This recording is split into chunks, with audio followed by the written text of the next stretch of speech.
So welcome back. Am I audible? Yes, sir. Yes, sir. Yes. Yeah. So shall we start with the noting and drafting? ठीक है, चलिए PPT पे आइए।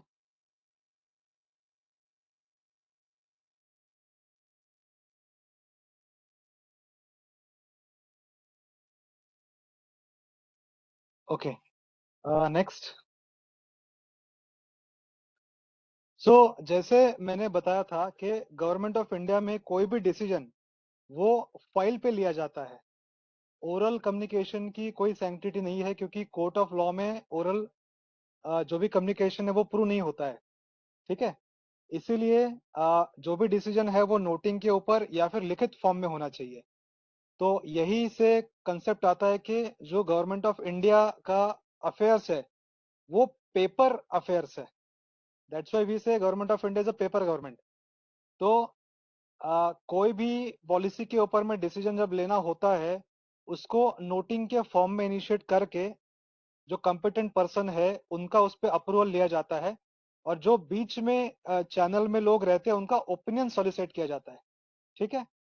सो noting आप में से सभी ने देखी होगी कैसे फाइल इनिशिएट की जाती है, किस तरीके से आ, चीजों को पेश किया जाता है, किस तरीके से उसमें मुद्दे को लिखा जाता है, और फिर उसमें लिखा जाता है कि क्या हम एक्सपेक्ट कर रहे हैं इससे ultimately. Right. So noting is nothing but a written remarks recorded on a paper under consideration. It's a précis of the previous paper. précis मतलब जो पेपर हमारे सामने आया है जिसके ऊपर हमें डिसीजन लेना है उसका वो समरी होता है। साथ ही में वो स्टेटमेंट ऑफ एनालिसिस होता है of the question which requires decision. उसमें सजेशंस भी आते हैं रिगार्डिंग कोर्स ऑफ एक्शन, और बाद में अंततः उसके बेसिस पे फाइनल ऑर्डर्स क्या देने हैं वो आते हैं। तो अगर मैं बोलूँ, एक एग्जांपल लेते हैं हम कि अभी नेशनल वाटर एकेडमी में हमें जूनियर इंजीनियरिंग जो जेई है, जूनियर इंजीनियर्स है, उनका एक ट्रेनिंग कंडक्ट करवाना है। तो अगर इसका नोटिंग होना, तो नोटिंग कैसा हो? सबसे पहले a proposal has been receive from central water commission to conduct so and so foundation course or whatever training course for the batch of junior engineers of the year so and so। इतने participants होंगे, इतने दिन का course होगा, इतना estimated expenditure है, ये duration है, तो इसके लिए कृपया अप्रूवल दिया जाए। ये हो गया नोटिंग आपका सिंपल। अभी ये इनिशिएट करने वाला उस चैनल से जो चैनल डिसीजन मेकिंग में है उसके थ्रू ये रूट करेगा। तो सबसे पहला व्यक्ति उसमें हो सकता है अपना ओपिनियन लिखे कि भाई अग्रीड एज प्रपोज्ड, उसमें कोई ऑब्जेक्शन या आपत्ति नहीं है। दूसरा हो सकता है लिखेगा कि एक्सपेंडिचर इसमें कर्टल किया जा सकता है, या फिर ये भी ओपिनियन दे सकता है कि भाई दो बैचेस को एक साथ हम क्लब क्यों नहीं कर रहे हैं। ये भी लिख सकता है कि भाई जितना रिक्वेशन है नंबर ऑफ पार्टिसिपेंट का उतना हम कैटर नहीं कर पाएंगे, थोड़ा कर्टल किया जा सकता है, वॉट एवर। सो बेसिकली एक एक एक मुद्दे को डिसीजन पे लाने के लिए हमने सारे एंगल से उसको समझा, हमने पेपर के ऊपर लिया, उसका एनालिसिस किया, उसके बारे में tentative course of action suggest किए, और फिर कंपेंट अथॉरिटी के पेरिजल के लिए पुटअप किया। और फिर जो लास्ट में सिग्नेटरी होती है जो कि डिसीजन मेकिंग अथॉरिटी होती है, फिर वो बताती है चलो ठीक है भाई, हमें ठीक लग रहा है, ये कोर्स को कंडक्ट किया जा सकता है, तो वो लिखेंगे अग्रीड करके और अप्रूव करके, और फिर उसके ऊपर डिसीजन आ गया कि भाई हाँ ये कोर्स अभी हम कर सकते हैं। ठीक है।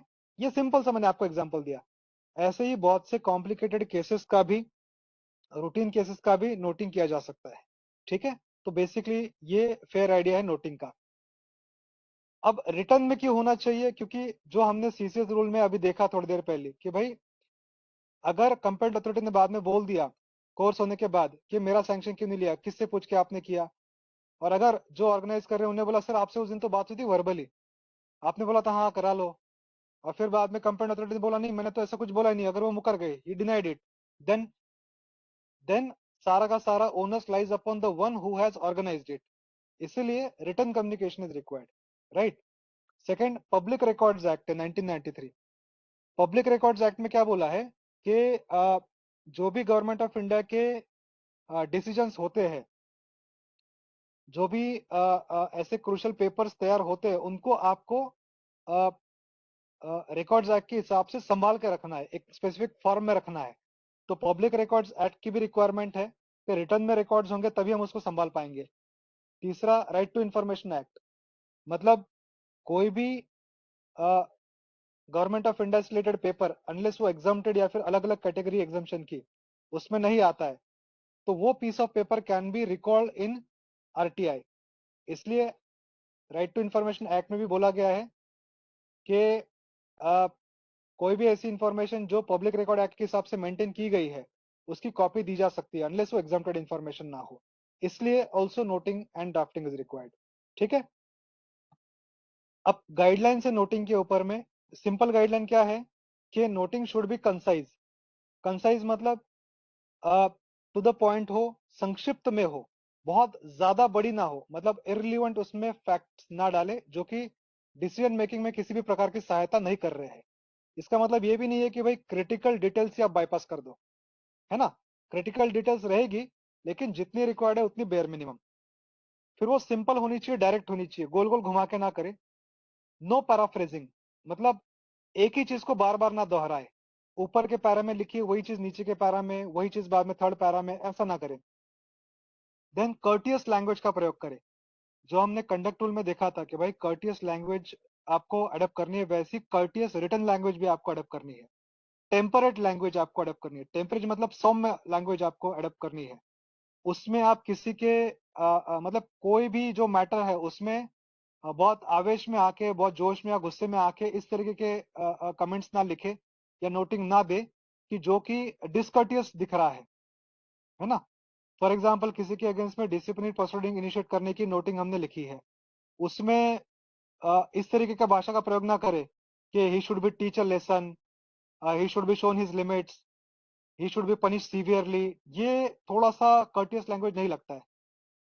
इसमें कर्टियस लैंग्वेज का अगर आप पूछोगे तो इस तरीके से हो सकता है कि action can be taken as per the rules on the subject matter, a disciplinary proceeding can be initiated,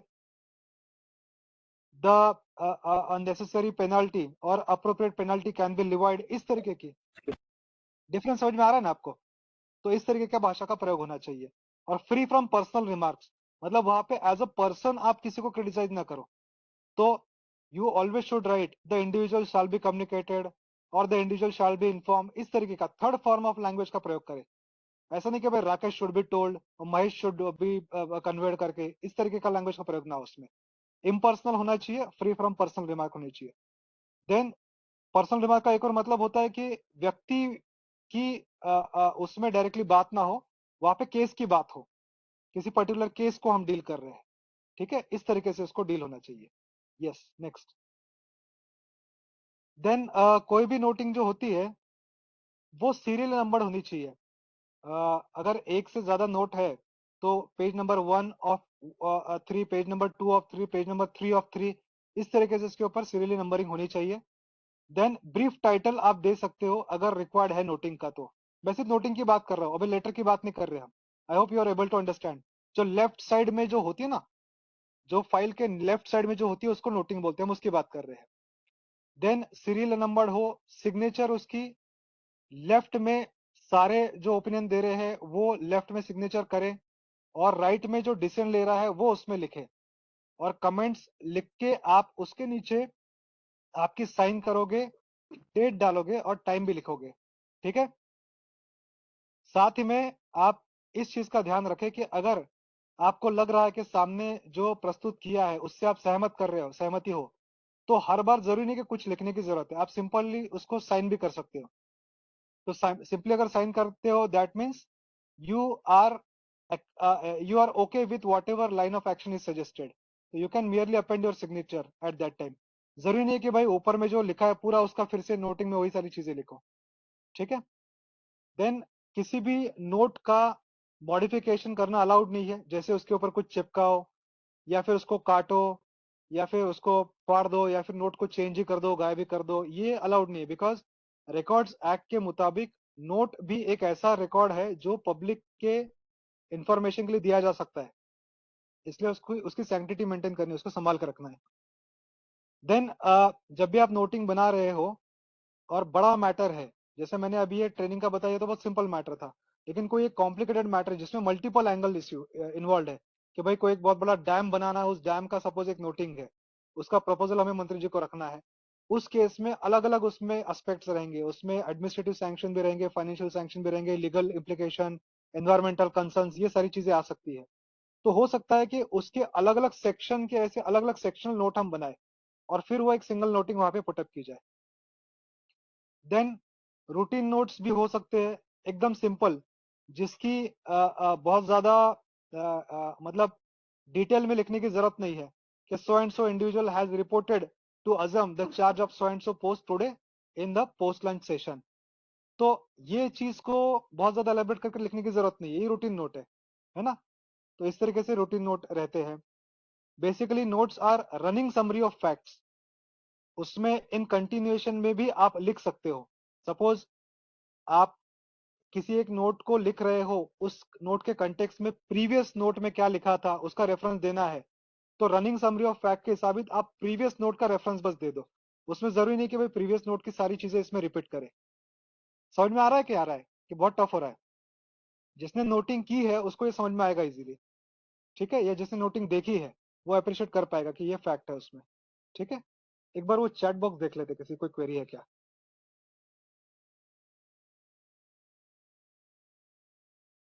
any query? If somebody can just confirm they are able to understand मैं क्या बोल रहा हूँ। समझ में आ रहा है? सर। हाँ जी जी सर, पवन आ जी रहा बताइए। आ रहा है, समझ में आ रहा है ना? है जी। ठीक बात है। तो आगे बढ़ हाँ आगे बढ़ते हैं। यस। हाँ, अब बात आती है टाइप ऑफ केसेस की। तो नेक्स्ट टाइप ऑफ केसेस, एक प्रीवियस वन, हाँ एक नेक्स्ट नेक्स्ट, हाँ बस। टाइप ऑफ केसेस मतलब आपको नोटिंग अगर बनानी है तो किस किस प्रकार के केसेस हो सकते हैं। जैसे मैंने अभी बताया, एक एग्जांपल दिया था आपको, किसने ज्वाइन किया तो वो ज्वाइनिंग का जो नोट था ये रूटीन नोट में आएगा। ऐसे ही कुछ केसेस होते हैं जो एफिमरल केसेस होते हैं। एफिमरल मतलब शॉर्ट लिव्ड, एफिमरल का मतलब ही होता है शॉर्ट लिव्ड, जिसको नो नोटिंग केसेस भी बोला जाता है।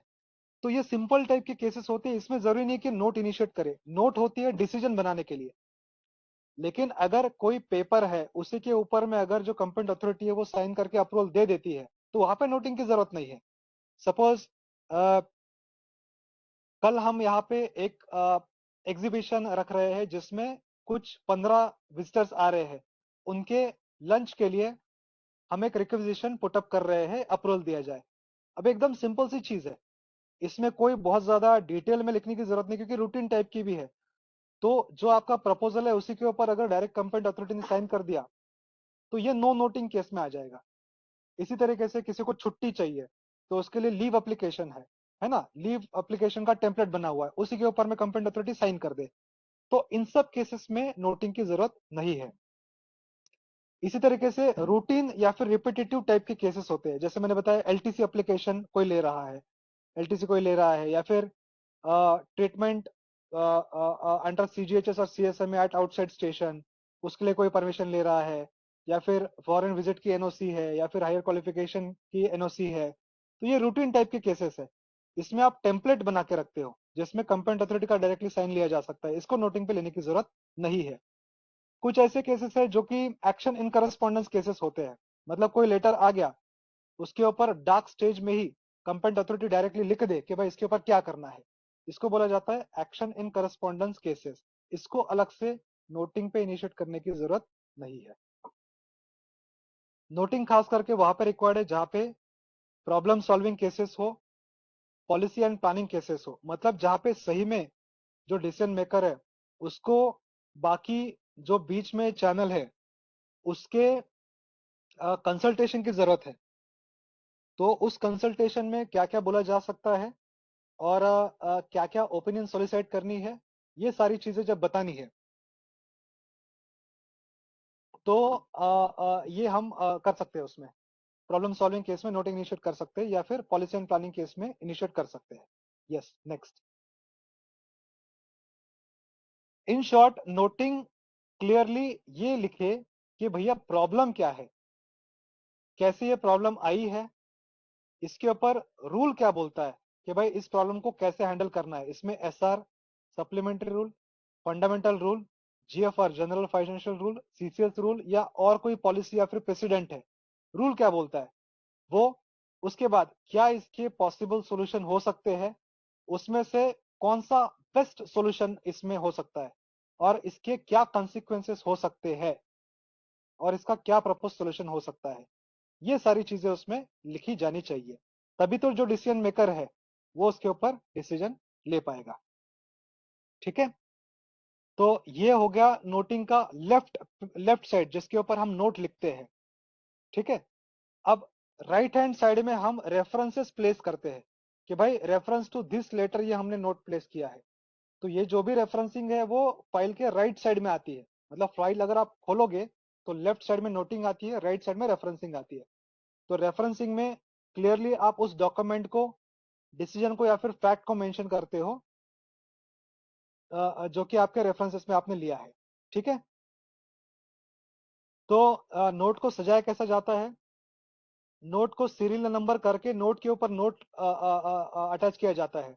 तो जो सबसे पुरानी नोटिंग होगी वो सबसे नीचे आएगी, जो सबसे नई नोटिंग है वो सबसे ऊपर में आएगी। इस तरीके से फाइल बिल्टअप होती है। ठीक है, तो उसी को बोला जाता है notes, appendix to notes, correspondence, appendix to correspondence. Correspondence is something which is place opposite to note. Right side में जो लिखते हो ना आप, वो करस्पॉन्डेंस पार्ट होता है आपका। ठीक है,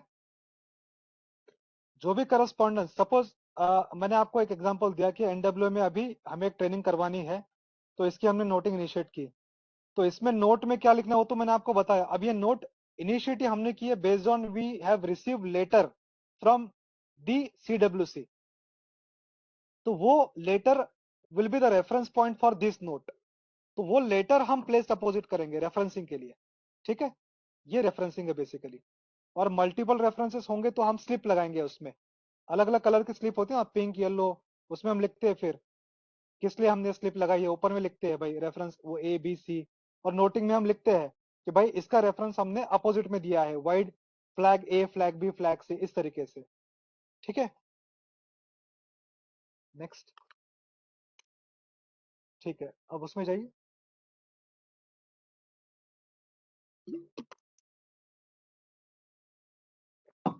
जी, अब तक के इसमें किसी को कोई डाउट है क्या, समझ में आ रहा है कि मैं क्या बोल रहा हूँ? कोई भी डाउट है तो प्लीज पूछिए, आप नहीं समझ सर में आ रहा वो है तो आप पूछिए। सर कुछ एक केस का एग्जांपल दे रहे थे सर जिसमें कि मतलब नोटिंग चलाने की रिक्वायरमेंट नहीं है सर।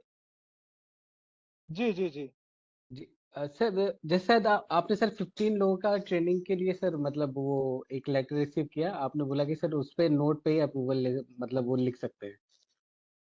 जी जी। लेकिन सर उसमें अगर कुछ कंडीशन इन्वॉल्व है सर तो उसके लिए मतलब डिटेल एस्टिमेट वगैरह तो प्रपोज करना पड़ेगा ना सर नोट के लिए।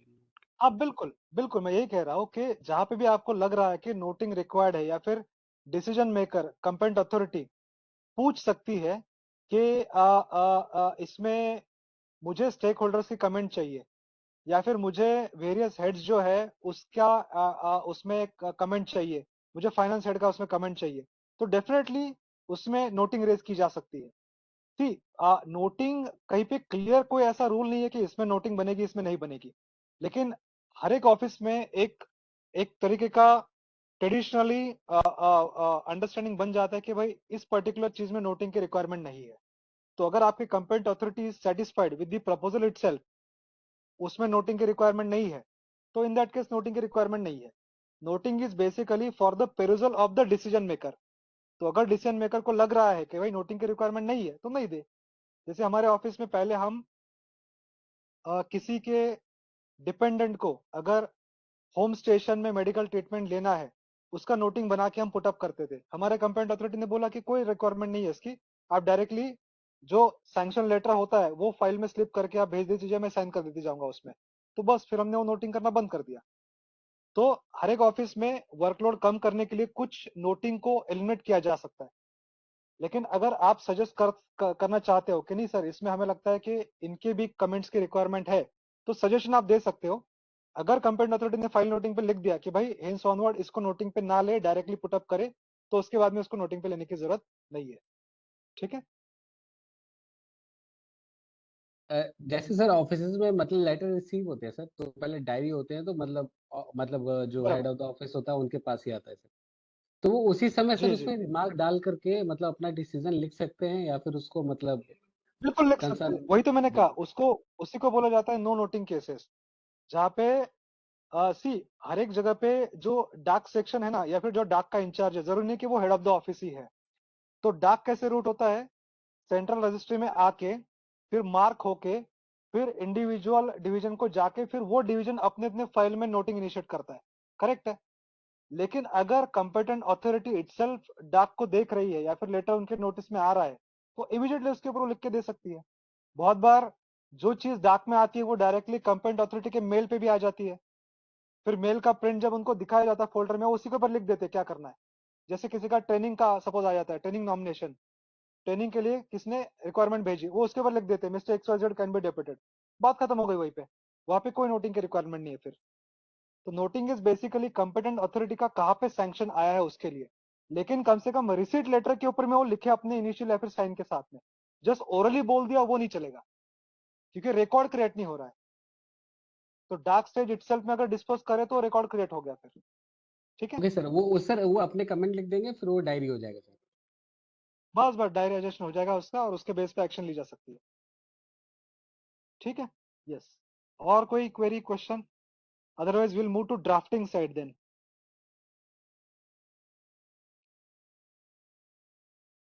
ठीक है, will move to draft. So draft basically, अब देखिए हमने नोटिंग की बात की, नोटिंग से डिसीजन तो आ गया है ना। हाँ बस, नोटिंग से डिसीजन तो आ गया, अभी डिसीजन को कन्वे भी करना है हमें। तो कन्वे करते हैं हम लेटर के फॉर्म में, या फिर डीओ लेटर के फॉर्म में, या फिर ओएम के फॉर्म में, या फिर inter office note, intersection note, जो भी बोल लो आप उसमें, या फिर ऑफिस ऑर्डर के फॉर्म में। इसके फॉर्म में हम कम्युनिकेशन इशू करते हैं। ठीक है। तो कोई भी कम्युनिकेशन इशू करने से पहले उसका एक ढांचा बनाया जाता है, that is nothing but a draft. So draft is a rough sketch of communication to be issued after approval of the officer concern. तो जब भी आप किसी भी जो ऑथोराइज ऑफिशियल है, जिसके सामने आपको ड्राफ्ट पुटअप करना पड़ता है, जिसके साइन से वो ऑफिशियल कम्युनिकेशन बनता है, उसको पहले ड्राफ्ट पुटअप करते हो। जैसे ये देखिए ड्राफ्ट, इसको हम भेज सकते हैं क्या, फिर वो डीएफए लिखते हैं ऊपर में, ड्राफ्ट फॉर अप्रूवल, स्लिप पे लगा के डीएफए लिखते हैं। फिर वो ओके बोलता है, तो उसी ड्राफ्ट के ऊपर साइन कर दे तो फाइनल कम्युनिकेशन बन जाता है। ठीक है। तो ड्राफ्ट और नोटिंग करते वक्त में ध्यान में दी जाने वाली चीजें मोरलेस सिमिलर है। नोटिंग में जो जो चीजों का हमने ध्यान दिया कि भाई पैराफ्रेजिंग नहीं होनी चाहिए, रिपीटेशन नहीं होना चाहिए, सरकमलोकेशन मतलब गोल गोल घुमाना नहीं चाहिए, टू द पॉइंट होना चाहिए, कंसाइज होना चाहिए, डायरेक्ट होना चाहिए, इम्पर्सनल होना चाहिए, है ना, क्रिटिकल नहीं होना चाहिए, कर्टियस होना चाहिए। वो सारे प्रिंसिपल जो नोटिंग के है वो ड्राफ्टिंग में भी आते हैं। ठीक है। तो लेटर लिखते वक्त में ये सारी चीजें हमने ध्यान में रखनी चाहिए। तो जैसे नोटिंग में है वैसा ही ड्राफ्टिंग में भी है कि भाई कौन से केसेस है जहां पे लेटर लिखने की जरूरत नहीं है, या फिर जिसके लिए ड्राफ्ट की जरूरत नहीं है। तो ऐसे केसेस है, केसेस ऑफ रिपीटेटिव नेचर, जहां पे बार बार एक तरीके के जो केसेस है, उस टाइप के केसेस, या फिर जहां पे standard form of reply available है। मतलब फॉर एग्जांपल, आपका कम्युनिकेशन हमें प्राप्त हुआ, इसके ऊपर उचित कार्रवाई की जाएगी, ये स्टैंडर्ड फॉर्म ऑफ रिप्लाई है। अब यहाँ पे ड्राफ्ट बना के पुटअप करने की जरूरत नहीं है, क्योंकि हर बार आपको पता है कि भाई कंपेटेंट अथॉरिटी ने इसी के ऊपर साइन करना है, तो वहां पे फिर नॉट रिक्वायर्ड। ठीक है। देन जैसे एग्जांपल दिया, एनओसी फॉर फॉरेन विजिट, या फिर डाक रिसीट, या फिर अकोमोडेशन रिक्वेस्ट, किसी को गेस्ट हाउस का अकोमोडेशन का रिक्वेस्ट वगैरह आया है, वो लेटर भेजना है। तो ये क्या रूटीन टाइप के लेटर होते हैं, इसमें हर बार ड्राफ्ट दिखाने की जरूरत नहीं है। पहले इंस्टेंस में जो अप्रूव हो गया वही वाला अगले बार आप पुटअप कर सकते हो, कंपेटेंट अथॉरिटी उसके ऊपर साइन कर देगी, फिर वो ऑफिशियल कम्युनिकेशन बन जाएगा। ठीक है। Then there are various forms of letters. एक है लेटर जो हमने सभी ने देखा है, ऑफिशियल लेटर, जिसमें लिखा जाता है ना डियर सर वगैरह, फिर नीचे लिखा जाता है योर्स फेथफुली, योर्स सिंसियरली। उसी तरीके से होते हैं डेमी ऑफिशियल लेटर, जिसको हम डीओ लेटर भी बोलते हैं। डीओ लेटर यूजुअली अथॉरिटी अपने से एक या दो लेवल सीनियर व्यक्ति जो है उसको लिख सकती है, या फिर सेम लेवल में उनको भी लिख सकती है। ये थोड़ा सा अनऑफिशियल टाइप का लिखा हुआ लेटर रहता है, थोड़ा सा इसमें क्लोज लैंग्वेज का प्रयोग किया जाता है, बहुत ज्यादा ऑफिशियल लैंग्वेज का प्रयोग नहीं किया जाता है। सपोज आपके डायरेक्टर सपोज है ओपी शर्मा, मैं एक एग्जांपल दे रहा हूँ, तो इसमें एनडब्ल्यू के डायरेक्टर इनिशिएट कर सकते, लिख सकते हैं, dear OP Sharma ji, hope you are in a good health, this is to convey my greetings to you for the new year. May we seek your cooperation in the organizing training for the year 2026. Solicit your kind cooperation as always. Yours faithfully. अब ये ज्यादा सौहार्दपूर्ण भाषा का प्रयोग हो गया, ये ऑफिशियल से एक स्टेप थोड़ा और पर्सनल हो गया। ये डीओ लेटर में अलाउड है। हम लेटर में इस तरीके के भाषा का प्रयोग नहीं करते। अगर यही लेटर लिखना होता तो इसमें हम क्लियरली लिखते, डियर सर या फिर respected sir, we seek your cooperation for arranging the various training modules in National Water Academy for the year 2026. We also appreciate the kind of cooperation extended by your esteemed organization for the year 2025. Looking forward for your cooperation in year 2026 as well. Thanking you, yours sincerely. फर्क समझ में आ रहा है आपको? तो letter में हम ज्यादा ऑफिशियल लैंग्वेज का प्रयोग करते हैं, डीओ लेटर में हम थोड़ा सा डमी ऑफिशियल या फिर डेमी ऑफिशियल टाइप का प्रयोग करते हैं। देन ओएम, ओएम आपने सबने देखा है, हम बोलते हैं डीओपीटी का ओएम आ गया है, तो OM is also nothing but a form of communication issued by higher office to all the subordinate offices और द अटैच ऑफिसेस। तो डीओपीटी का ओएम आता है तो वो सारे मिनिस्ट्री को और सारे ऑफिसेस को रिस्पेक्टिव बाद में चला जाता है। इसी तरीके से सर्कुलर होता है जो फॉर इंफॉर्मेशन ऑफ ऑल होता है, नोटिफिकेशन होता है, एडवर्टीजमेंट होता है, minutes is also part of communication, email is also part of communication. ठीक है, fax is not a communication, it's a mode of communication. तो फैक्स को हम फॉर्म ऑफ कम्युनिकेशन नहीं बोलते। ठीक है, यस। तो these are various forms of letters और ऑफिस करस्पॉन्डेंसेस, या फिर मैं बोलूं कम्युनिकेशन के माध्यम। नेक्स्ट, अब कोई भी लेटर लिखते वक्त में हमें किन चीजों का ध्यान रखना है? सबसे पहले हमें विजुअलाइज करना है रिस्पॉन्स को, मतलब हम बेसिकली सामने वाले से क्या चाह रहे हैं, हमें क्या उनसे रिस्पॉन्स एक्सपेक्टेड है। क्या हम सिर्फ उन्हें एक्नॉलेज करने के लिए लेटर लिख रहे हैं कि हाँ ठीक है आपका कंसर्न हमें समझ में आ गया? क्या हम इसलिए लिख रहे हैं कि हमने कुछ किया जिसके लिए उन्होंने थैंक यू लिख के भेजा है तो वी अप्रिशिएट दैट? या फिर हमें उनसे कुछ मदद की एक्सपेक्टेशन है, या फिर कोई केस हमारा उनके पास अटका हुआ है, या फिर कोई कोऑपरेशन हम सॉलिसिट कर रहे हैं? तो हमारा रिस्पॉन्स उनसे हम उनसे क्या रिस्पॉन्स चाह रहे हैं, ये सबसे अहम है। इसी से हमारा सबसे पहले बनेगा। ठीक है, देन क्लैरिटी, कंसिस्टेंसी और यूनिफॉर्मिटी होनी चाहिए आपकी कि आप कहना क्या चाह रहे हो। देन पहला पैरा, दूसरा पैरा और तीसरा पैरा और अंत में कंक्लूडिंग लाइन, क्या ये एक ही लाइन में है? यूनिफॉर्मिटी होनी चाहिए, मतलब एक मुद्दे को हमने उठाया तो अंत तक के उसी स्टैंड पे होना चाहिए। रिडंडेंसी, मतलब अननेसेसरी डिटेल ना हो उसमें। वर्बोसिटी, मतलब बड़े बड़े इंग्लिश के शब्दों का प्रयोग ना हो। सर्कमलोकेशन, मतलब गोल गोल घुमाई वाली लैंग्वेज ना हो, और रिपीटेशन भी ना हो। ठीक है, तो जो नोटिंग में हमने चीजें देखी थी वही वाली चीजें हम ड्राफ्टिंग में देखते हैं। सारांश अंत में आना चाहिए, जो आप ऊपर में लिख दिए आखिरी के कंक्लूडिंग पैराग्राफ में वो सारी चीजें आनी चाहिए। ठीक है, तो अगर मैं एग्जांपल बताऊं तो सपोज जो वही ट्रेनिंग वाला एग्जांपल हमने लिया था कि भाई सीडब्ल्यूसी ने एनडब्ल्यू को लिखा, एनडब्ल्यू ने ट्रेनिंग की रिक्वेस्ट को एक्सेप्ट किया, उसके बाद में एनडब्ल्यू रिप्लाई दे रहा है कि dear sir we have received your letter vide reference date so and so, reference number so and so, dated so and so, we are delighted to inform that uh, we are in a position to cater to your request and the so and so training can be conducted on so and so date given for so and so participants, जिसका यही attach प्रोफार्म हमने भेजा, उनकी information हमें भेजी जाए। ये simple इस तरीके से हो गया, इसको बहुत गोल गोल घुमाने की जरूरत नहीं है। ठीक है, जस्ट एग्जांपल दे रहा हूँ आपको, रूटीन मैनर में आप इससे भी बेहतर चीजें कर रहे होंगे। देन लेटर बनाते वक्त में और कुछ जनरल इंस्ट्रक्शन है, जैसे सेंडर और रेसिपिएंट की डिटेल प्रॉपरली लिखे, रेफरेंस या फाइल नंबर ऊपर में राइट टॉप में लिखे, सब्जेक्ट लिखे सेंटर में, काइंड अटेंशन टू लिखे सेंटर में, जहाँ पे आपका सब्जेक्ट है उसके नीचे में ब्रैकेट में लिखे काइंड अटेंशन, मतलब किसको आप मार्क कर रहे हो डायरेक्टली, क्योंकि हो सकता है आप लिख रहे हो कि भाई डायरेक्टर CSMRS, लेकिन डायरेक्टर CMRS में किसको आपको इंटेंडेड है, जिसको ये कम्युनिकेशन देना है, तो आप लिख सकते हो kind attention under secretary training division, for example मैं बता रहा हूँ आपको, राइट। इस हिसाब से काइंड अटेंशन टू लिख सकते हो। देन लेटर के साथ में क्या क्या एंक्लोजर आपने जोड़े हैं, अर्जेंसी ग्रेडिंग उसमें दे सकते हो, अर्जेंट है। देन मोड ऑफ कम्युनिकेशन उसमें मेंशन अर्जेंसी ग्रेडिंग में आता है, अर्जेंट है, मोस्ट इमीडिएट है, उस तरीके से अर्जेंसी ग्रेडिंग दी जाती है।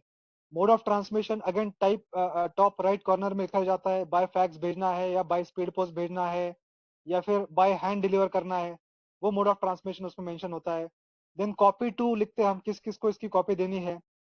देन सीरियल नंबरिंग भी करते हैं नीचे में, top sorry bottom down bottom में, page number 1 of 4, 2 of 4, 3 of 4 जो भी होगा, है ना।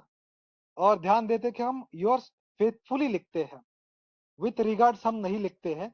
विथ रिगार्ड्स हम उन लोगों के लिए लिखते हैं जो थोड़ा सा फ्रेंडली मैनर में जिनके साथ हमारा डीलिंग है, या फिर इनफॉर्मल कम्युनिकेशन हम इशू कर रहे हैं। तो प्राइवेट सेक्टर में विथ रिगार्ड्स लिखने का चलन है, गवर्नमेंट में विथ रिगार्ड्स नहीं लिखते, हम योर्स फेथफुली या फिर योर्स सिंसियरली लिखते हैं। योर्स फेथफुली भी बंद किया गया है, ऐसा मुझे किसने बताया था, I have not seen the order, क्योंकि फेथफुली ये वर्ड थोड़ा कंटेम्प्टेड लगता है, तो ऐसा बोला गया था कि ब्रिटिश टाइम में लिखते थे योर्स फेथफुली, तो सिंसियरली योर्स या फिर योर्स सिंसियरली लिखा जाना चाहिए, वो बहुत आसान वर्ड है। देन लास्ट में जब गवर्नमेंट सर्वेंट जो ऑथराइज है उसका साइन उसके ऊपर हो जाता है, तो फिर उसको कंप्लीटली लेटर का फॉर्म आ जाता है। जैसे गवर्नमेंट ऑफ इंडिया में under secretary and below rank का कोई ऑफिसर कम्युनिकेशन इशू नहीं करता है। आपने देखा होगा जितने भी गवर्नमेंट के OM या सर्कुलर है, उसके ऊपर अंडर सेक्रेटरी, डिप्टी सेक्रेटरी या फिर डायरेक्टर या फिर ज्वाइंट सेक्रेटरी, इन्हीं के हस्ताक्षर होते हैं, because they are only authorise to issue the letters, right. Then indexing आपको पता है, फाइल नोटिंग आपने बना ली राइट साइड में करस्पॉन्डेंस है। अब अगर हमें कोई करस्पॉन्डेंस ढूंढना है या फिर नोटिंग ढूंढना है, तो उसको इंडेक्सिंग करोगे तभी तो ढूंढ पाओगे ना। तो इंडेक्सिंग इज नथिंग बट आप लिख रहे हो serial number, name of the file noting, subject matter और उसका रेफरेंस नंबर, तो इससे आप इंडेक्स बना रहे हो, खोजने में आसानी हो। ऐसा ही आप राइट साइड में जब रेफरेंस या फिर लेटर को प्लेस कर रहे हो, तो उसका भी इंडेक्सिंग करोगे, ठीक है।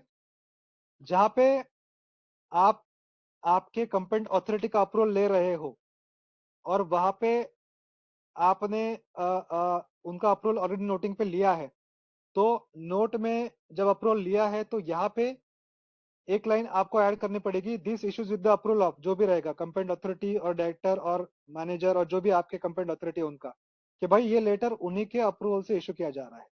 या फिर लास्ट में अगर ये लाइन लिखनी है तो फर्स्ट लाइन की शुरुआत ऐसे करोगे, I am directed to convey, मतलब मुझे ये निर्देश करने का, मुझे ये बताने का निर्देश दिया जाता है और दिया गया है ना। इस तरीके से हम लेटर की शुरुआत करेंगे। नेक्स्ट, एक बार उसमें जाते हैं ड्राफ्ट में, चैट बॉक्स में जाते हैं। हम्म कोई डाउट है इसके ऊपर, कोई क्वेरी है जो अब तक के हमने डिस्कस किया? Yes anybody?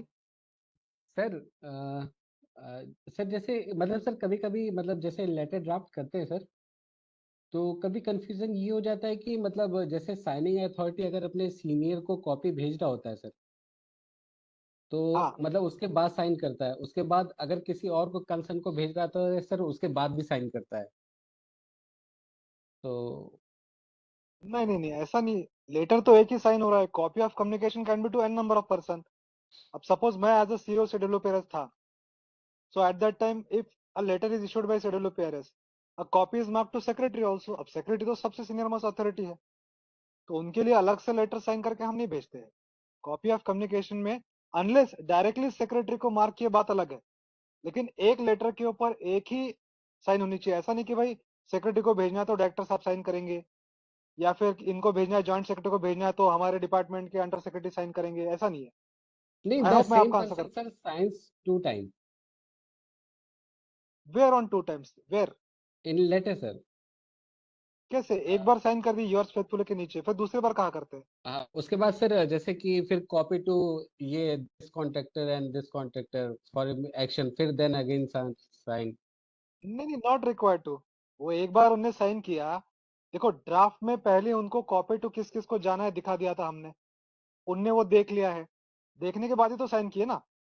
हाँ, जी sir. Other than that list अगर कोई एडिशनल अथॉरिटी को हमें भेजना है और फिर वहां पे उन्हें इनिशियल कर दिया कि ये बाद की एडिशन है लेटर इशू करने के बाद में, तो ठीक है, तो ठीक है, लेकिन हर बार में जरूरी नहीं है।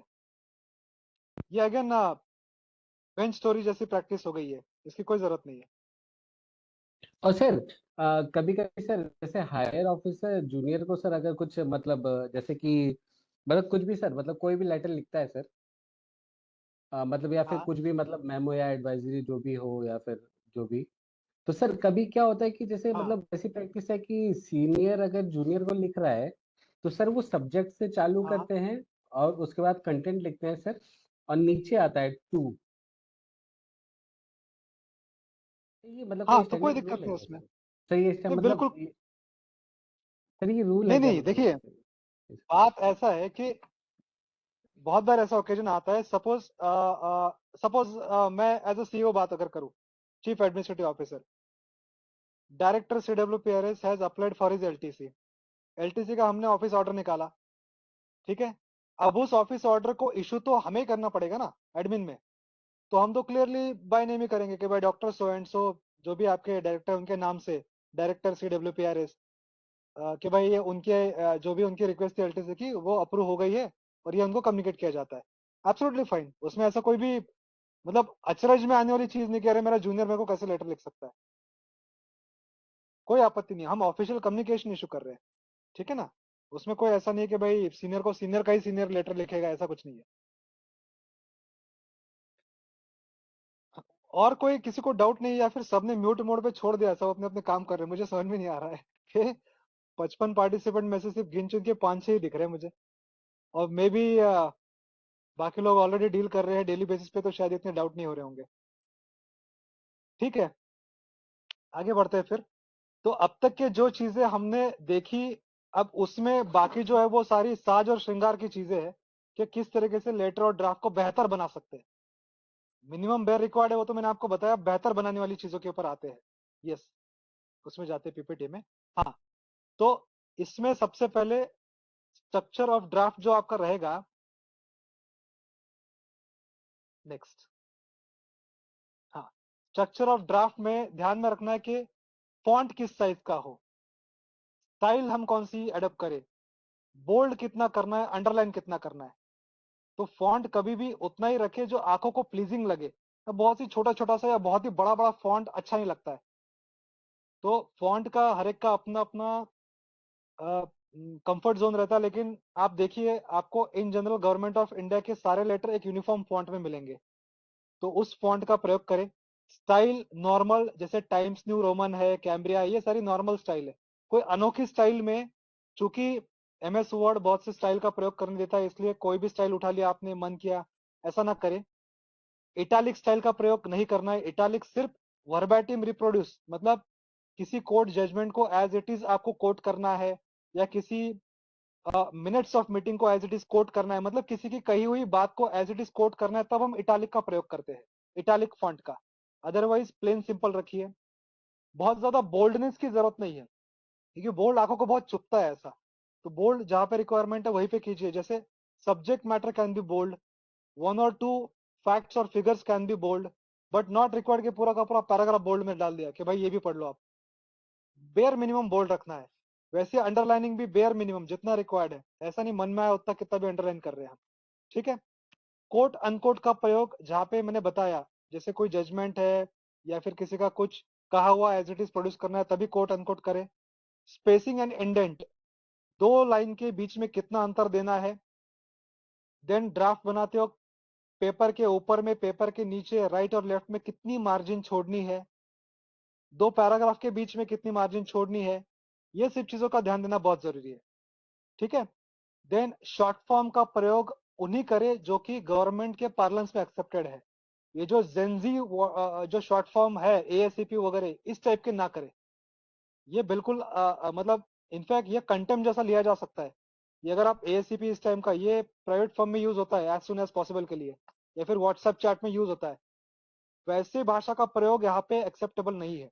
तो आपने बहुत से यूट्यूब वीडियोस भी देखे होंगे भाई, किसी जज ने किसी को फटकार दिया, किसी वकील को, या फिर किसी IAS ऑफिसर को झाड़ दिया। तो फॉर्मल लैंग्वेज का प्रयोग आपको हमेशा करना है, चाहे रिटर्न हो चाहे ओरल हो। देन पहला वर्ड जो भी रहेगा लाइन का या पैराग्राफ का, नेम का या नाउन का, टाइटल का या पोजीशन का, या फिर किसी कॉन्स्टिट्यूशनल या फिर स्टैट्यूटरी वर्ड का या टर्म का, वो कैपिटल होना चाहिए। अगर आप इंडिया लिख रहे हो तो उसमें आई कैपिटल ही होना चाहिए। अगर आप उसमें कॉन्स्टिट्यूशन लिख रहे हो तो सी कैपिटल ही होना चाहिए। अगर आप सपोज किसी का नाम लिख रहे हो तो उसका पहला जो नाम का अल्फाबेट रहेगा वो कैपिटल ही होना चाहिए। ठीक है। देन लैटिन और फ्रेंच फ्रेजेस जिनका मतलब ही आपको पता नहीं है, कुछ कुछ लोगों को जो वर्बोसिटी बोलते हैं जानबूझ के उसको लिखने की आदत रहती है, de facto, ipso facto, locus standi, कुछ भी लिखते हैं, जबकि हर एक टर्म का मतलब अलग अलग है। तो अगर जब तक वारंट नहीं करती है सिचुएशन, तब तक कि आपको यूज नहीं करना है। Then green versus white paper. अभी ग्रीन शीट वगैरह ऐसा कोई कंसेप्ट नहीं है। इवन कोर्ट में भी व्हाइट पेपर ही चलता है। तो हर जगह पे व्हाइट पेपर में ही काम होता है। A4 साइज का standard white paper. Even legal matters भी A4 साइज के पेपर पे किए जाते हैं। कोर्ट में भी A4 साइज के पेपर एक्सेप्टेबल है। A3 साइज का बहुत रेयरली यूज किया जाता है, जब बहुत बड़ा मैटर है एक सिंगल शीट में लाना है तभी A3 साइज का प्रयोग किया जाता है। Use of correct name, Shri, Shrimati और मिस अनमैरिड वुमन के लिए ये एक्सेप्टेड स्टैंडर्ड्स है। इसमें मिसेस, मिस्टर, ये टाइप के प्रयोग ना करें। आप देखिएगा गवर्नमेंट ऑफ इंडिया के आपको अगर ऑफर ऑफ अपॉइंटमेंट भी आया होगा, उसमें या तो आपका प्रॉपर नाम लिखा होगा एज पर SSC मार्कशीट, या तो श्री के साथ लिखा होगा। लेकिन ये मिस्टर उस्टर इस टाइप की हम लैंग्वेज का प्रयोग नहीं करते हैं। लेटर हेड और मार्जिन ठीक ठाक आपको छोड़नी है। नेक्स्ट, जब ड्राफ्ट पुटअप कर रहे हो तो। देन कुछ कॉम्प्लिकेटेड टर्म्स है, ये आपको PPT मिलेगा ही, उसमें आप देख लीजिएगा। भारी भरकम लैंग्वेज का प्रयोग ना करें, जैसे appropriateness of, in this connection, it is stated, it is to inform, in this context, in the instant matter, ये हर बार यूज करना ठीक नहीं लगता है। कभी कभार ठीक है। Always starting with I am directed to, the understand is instructed to, ये भी कभी कभी ठीक है। लेकिन मैंने जैसे पहले कहा था कि आप क्या रिस्पॉन्स एक्सपेक्ट करते हो, उसके हिसाब से आपका जो भी लेटर है उसमें कितना ग्रे मैटर है या फिर डेड मैटर है, ये आपको डिसाइड करना पड़ेगा। आप जैसे आपका कोई काम रहेगा पर्सनल, आप कितना प्यार से, विनम्रता से, शालीनता से बात करते हो, उसी तरीके से जब रिस्पॉन्स आपको फेवरेबल चाहिए तो उसमें एक पोलाइटनेस का एंगल आना चाहिए आपके रिटर्न लैंग्वेज में। एक अप्रोप्रिएट शब्दों का चयन उसमें होना चाहिए। तब जाके वो आपका जो काम है वो आसानी से होने के चांसेस होते हैं, रादर देन बहुत ही रूखी या फिर ड्राई लैंग्वेज का प्रयोग करना, है ना। So that can distant recipient at the start only. ऐसा लग रहा है अरे ये बस खाता पूर्ति के लिए लेटर भेज दिए है कि भाई ये आपका ऐसा लेटर मिला, ठीक है हम देख रहे करके। तो अनलेस वो बहुत रूटीन मैटर है, उसके ऊपर थोड़ा एलाबरेशन, थोड़ा सा मतलब एक एक पर्सनल टच उसमें आना चाहिए। मैं ये नहीं कह रहा हूँ कि ड्यू पार्ट जैसा ही, ड्यू लेटर जैसा ही, लेकिन कुछ तो उसमें ऐसा आना चाहिए जो कि सामने वाले को थोड़ा अपील कर जाए वो। ठीक है। Then for your necessary action please, for doing needful please, इस तरीके से बेहतर है कि डायरेक्ट एक्शन लिखे कि भाई इस तरीके से हमने ट्रेनिंग प्रपोजल भेजा है, आप उसके ऊपर नेसेसरी सैंक्शन आपका दे। ये ज्यादा प्रॉपर लैंग्वेज है रादर देन ऐसा लिखना कि हमने प्रपोजल भेज लिया फॉर योर नेसेसरी एक्शन करके। वो कैसा गले से काम छुड़ाने जैसी टेंडेंसी दिखती है उसमें से। Then use of shall, can, may, में, ये आपको इंग्लिश बेसिक समझ में आनी चाहिए। जहाँ पे शाल लिखना वहाँ पे शाल आनी चाहिए, कैन चाहिए कैन, वो जंबल ना कर दे, उससे पूरा अर्थ का अनर्थ भी हो सकता है। नेक्स्ट, सो मिनिमाइज कर दीजिए। So that's all about the noting and drafting rules. इसके बारे में अगर कोई डाउट है तो आप प्लीज पूछिए।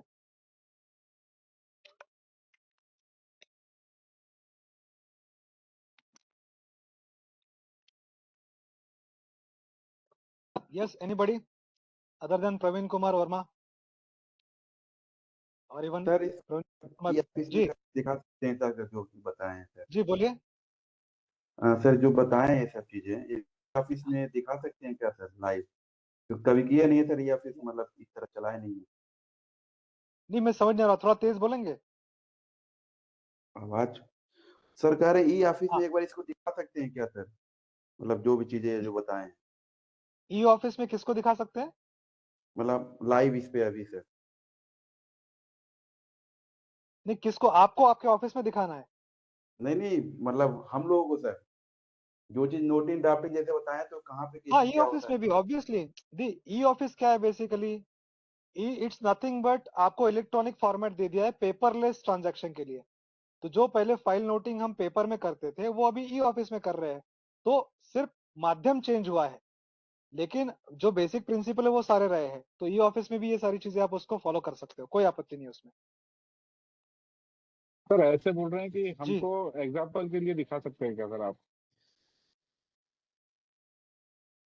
देखिए, एग्जाम्पल के लिए अनफॉर्चुनेटली अभी तो मेरे पास इमीडिएटली अवेलेबल नहीं है, लेकिन आपको मैं एक चीज बता सकता हूँ। डीओपीएनटी का मैनुअल है या फिर आईएसटीएम का मैनुअल है। आईएसटीएम मैनुअल ऑन नोटिंग ड्राफ्टिंग आप सर्च कीजिए, गूगल सर्च में आपको पीडीएफ कॉपी मिल जाएगी। आईएसटीएम मैनुअल ऑन नोटिंग ड्राफ्टिंग। तो उसमें उन्होंने सैंपल दिए हुए हैं किस तरीके से हम लिख सकते हैं, किस तरीके से लेटर बना सकते हैं, किस तरीके से उन्होंने कुछ दिए हैं अप्रोप्रिएट वर्ड्स क्या हो सकते हैं क्या नहीं हो सकते, वो उसका उन्होंने दिया हुआ है। अच्छा मटेरियल, आप देख सकते हो उसको। Okay sir. ठीक है सर जी। सर ये ऑफिस मेमोरेंडम और मेमो सेम ही चीज होता है सर? देखिए, आइडियली स्पीकिंग वो अलग अलग होता है। हम किसी को मेमो इशू करते हैं, मेमोरेंडम मेमोरेंडम वो शोकॉज जैसा होता है। और एक ऑफिस मेमोरेंडम होता है फॉर इंफॉर्मेशन ऑफ ऑल करके भी होता है। लेकिन मैंने कुछ ऑफिस में देखा है कि वो जब मेमो इशू करते हैं उसमें वो ऑफिस मेमोरेंडम करके लिखते हैं ऊपर में, लेकिन यूसेज उसके अलग अलग है। जब आप डीओपीटी से ओएम निकलता है तो वो ऑफिस मेमोरेंडम अलग कंटेक्स्ट में है। और किसी एम्प्लॉय के लिए ऑफिस में जब मेमो निकलता है तो वो मेमो अलग है ना। भले मेमोरेंडम का ही शॉर्ट फॉर्म मेमो है, समझ में आ रहा है, लेकिन कंटेक्स्ट अलग अलग है उनके। तो वो बिल्कुल भी सेम नहीं है, वो अलग अलग है। जी सर तो उसमें भी यही रूल होता है क्या, अंडर सेक्रेटरी साइन कर सकते हैं, अंडर सेक्रेटरी लेवल के ऑफिसर? नहीं नहीं, ऐसा देखिए, रूल के हिसाब से लिखा है, लेकिन बहुत से ऑफिसर्स में लेवल 11 का एडमिन में कोई ऑफिसर है ही नहीं, तो लेवल 7 लेवल 10 के ऑफिसर भी कर रहे हैं। बस एक चीज है कि उनका जो इंचार्ज है हेड ऑफ द एस्टेब्लिशमेंट, वो लेवल 11 एंड अबव का है। तो वो क्लियरली लिखते हैं कि I am directed to convey और this issues with the approval of. तो अल्टीमेटली वो ऐसा होता है कि डेलीगेशन ऑफ पावर कर दिया इन्होंने। Now he is issuing on his behalf, on behalf of somebody who is level 11 and above। ठीक है।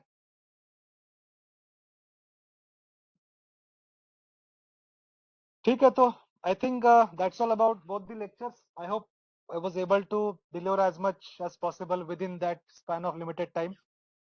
So I wish you all the best for your uh, uh, journey in the government service. Hopefully एक अच्छा काम करें हम सब लोग मिलके। और जो गवर्नमेंट की थोड़ी सी इमेज डेंट हुई है, थोड़ी सी डेंट हुई है, अभी तक पूरी डेंट नहीं हुई है, उसको सुधारने की कोशिश करें। और कोशिश करते कि भाई गवर्नमेंट की तरफ देखे तो कोई ये ना बोले यार ये गवर्नमेंट वाले ऐसे ही काम करते हैं, इससे बेहतर प्राइवेट वाले। ऐसे नहीं, गवर्नमेंट सेटअप में भी अच्छे अच्छे लोग हैं जो प्राइवेट सेक्टर से भी अच्छा काम कर रहे हैं, लेकिन थोड़ी तादाद कम है। तो होपफुली हम सब मिलकर उस तादाद को बढ़ाएंगे और एक टाइम ऐसा आएगा कि सब लोग बोलेंगे भाई गवर्नमेंट में भी प्रोफेशनली काम हो रहे हैं अभी। ठीक है। Yes, thank you so much. Sir sir वो डीओपीटी में सर वो फॉन्ट कौन सा रखना है किसके लिए, और सर साइज वो मिल जाएगा ना सर? नहीं समझा मैं, डीओपीटी में मतलब? सर वो जो मैनुअल आपने बताया था, मतलब जिसको रिफर कर सकते हैं। ISTM manual, ISTM manual, ISTM integrated जी secretariat sir. Training management, training and management, ऐसा आईएसटीएम इंस्टीट्यूट है दिल्ली में एक, आईएसटीएम करके इंस्टीट्यूट है, उसका वो मैनुअल है नोटिंग ड्राफ्टिंग। उसमें ये जी सर, सैंपल आईएसटी। सारे लेटर दिए। आईएसटीएम नोटिंग जी सर। ड्राफ्टिंग, गूगल सर्च कीजिए वही आ जाएगा। जी सर जी। मतलब उसमें सर कौन इंटीग्रेटेड, सा फॉन्ट लिख सेलेक्ट करना है और कौन सा साइज होना चाहिए किसके लिए? नहीं नहीं वो इतना डिटेल वो भी नहीं देंगे, लेकिन वो हमारा चॉइस है। मैं कह रहा हूँ डीओपीटी वगैरह के आप देख लीजिएगा, आपको समझ में आ जाएगा। यूजुअली 10-12 साइज का रहता है वो, उस हिसाब से आप अपना फॉन्ट रखिए, यूनिफॉर्म फॉन्ट रखिए। बहुत ज्यादा सीरियस लेने की जरूरत नहीं उस चीज को, सब लोग नॉर्मली रखते हैं। किसी किसी को होता है कि एकदम बहुत बड़ा लिख दे या फिर बहुत छोटा सा कर ले। ठीक है। जी सर, जैसे ऑफिस वाइज वेरी करता था सर। जैसे प्रीवियस ऑफिस में सर एरियल और उसका 11 लिखने के लिए बोलते थे, मतलब सजेस्ट करते थे। और कहीं रूल दूसरा में नहीं ऑफिस लिखा है, चेंज हुआ तो टाइम्स न्यू रोमन में प्रेफर करते हैं, ऐसा कुछ। कहीं पे भी कोई थंब रूल नहीं है, रूल में कहीं नहीं लिखा है, रूल में कहीं नहीं लिखा है, इवन मैनुअल में कहीं नहीं लिखा है। बस ये है कि वो विजिबली अपीलिंग होना चाहिए, लेजिबल होना चाहिए, पढ़ते आना चाहिए। वरना क्या है कि इंडिविजुअल की चॉइस है। अगर वो मायोपिक ऐसा बोलो, उसका पास का दिखता ही नहीं है, उस हिसाब से बोलेगा यार मेरे को तो ये छोटा ही लग रहा है, वो बड़ा बड़ा फॉन्ट लेके बना रहा है, उसको पता चला उसके चश्मे का नंबर कम हो गया। तो बात ऐसी कि एक स्टैंडर्ड आप डिजाइन कर लो, 2-4 लोगों को दिखा दो और उसी को कंटिन्यू करो फिर ऐसा। So I think that's all. Thank you sir. Thank you so much sir. अगर और कोई क्वेरीज नहीं है किसी भी पार्टिसिपेंट से, so then we can close the session. So thank you so much, Vishal sir, for taking the 2 sessions which covered the CCA conduct rules and also the office procedures noting and drafting. I hope that these 2 sessions were very enriching for the participants, though I was not able to attend these sessions due to other engagements in the office here. But I am sure that Vishal sir must have made these sessions a lot of informative and engaging for all the participants, as he himself is an expert in this area and he has been a frequent guest faculty for us here at National Water Academy Pune. So sir, thank you so much, and it was lovely interacting you after a long time, almost a year. And yes yes, thank you sir, on behalf of NWA I extend my gratitude for taking these sessions. Thank you so much sir. Thank you so much, या good night. Thank you sir.